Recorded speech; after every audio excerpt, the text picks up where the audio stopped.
is not ashamed to express her style through every article of clothing that she wears, down to her nylons. She's an impeccable dresser. My wife's very attractive, bright, energetic. Dr. Wallach has fabulous style. The hair, the clothes, style, panache. The bags, the shoes. She had on a pair of black hose that allowed me to see the sequined Statue of Liberty up the left side of her leg. She goes skiing like once a week in Southern California. Can you believe this? And I can only imagine what those ski outfits look like. Oh, the flair. She would describe herself as a diva, and I would say her clothing style fits that. The flair is in her teaching style, of course. She takes command of a room and captures your attention and keeps you laughing and having a good time and learning stuff.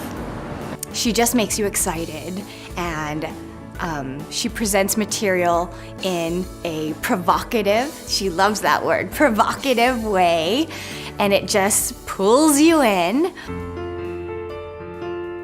She's one of the few top-notch people in child language in the United States and even in the world.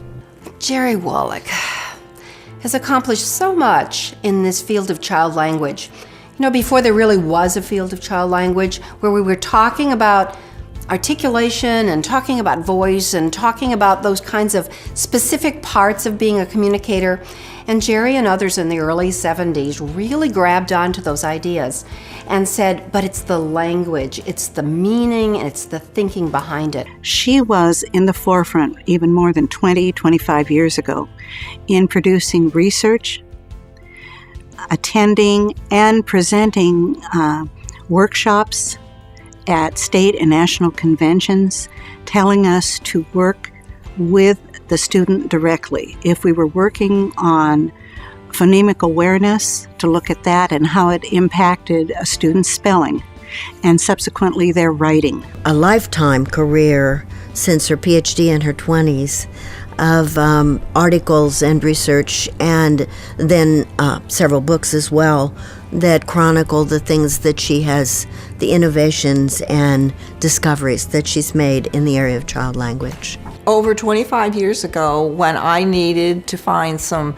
research that was really quality and well done about language and literacy and working with adolescents, I started going to conferences where Gerry was the speaker. And Gerry was invited by my district to come and speak and share on auditory processing disorders, and gave an amazing presentation, handout, and PowerPoint, which basically led to a regime change in my district. She's just a wonderful, wonderful individual, and the influence that she has had on me and all of us in the world of schools, of child language. She will give you her heart, she will give you her time, she will help you.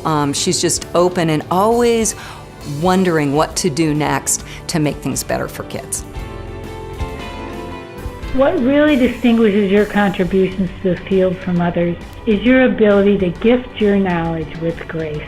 You have never let anyone put a bucket over your life, and consequently you have been a model for speech and language pathologists all over the country, as well as a model for your colleagues. I think she's impacted so many people. She's created, molded a ton of speech pathologists. The biggest impact she had in my career is really teaching me the importance of context in therapy and teaching skills to our students within context. You could drill them all day, but they may never carry over those skills. So taking a book, taking a textbook, and teaching them the skills they need to survive.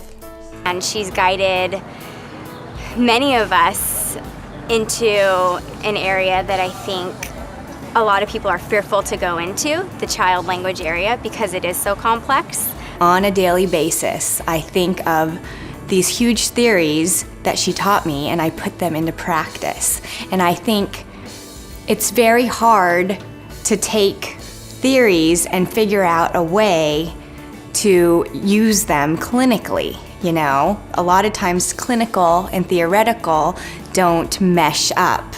But she really bridged everything for me And on a daily basis, I use things I've learned from her. She changed the direction I was studying completely.